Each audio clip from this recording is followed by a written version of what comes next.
Praise the Lord. இன்றைய வாக்குத்தத்த வசனம்.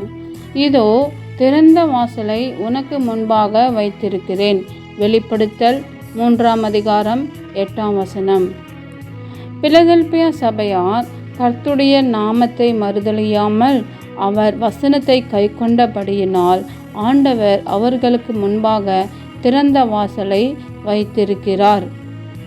திறந்த வாசல் ஏன் நமக்கு முன்பாக வைத்திருக்கிறார் என்றால், இஸ்ரவேல் ஜனங்கள் வனாந்தரத்தில் இருந்தபோது அவர்களுடைய பசியை ஆற்றும்படியாக வானத்தை திறந்து மன்னாவை அருளினார்.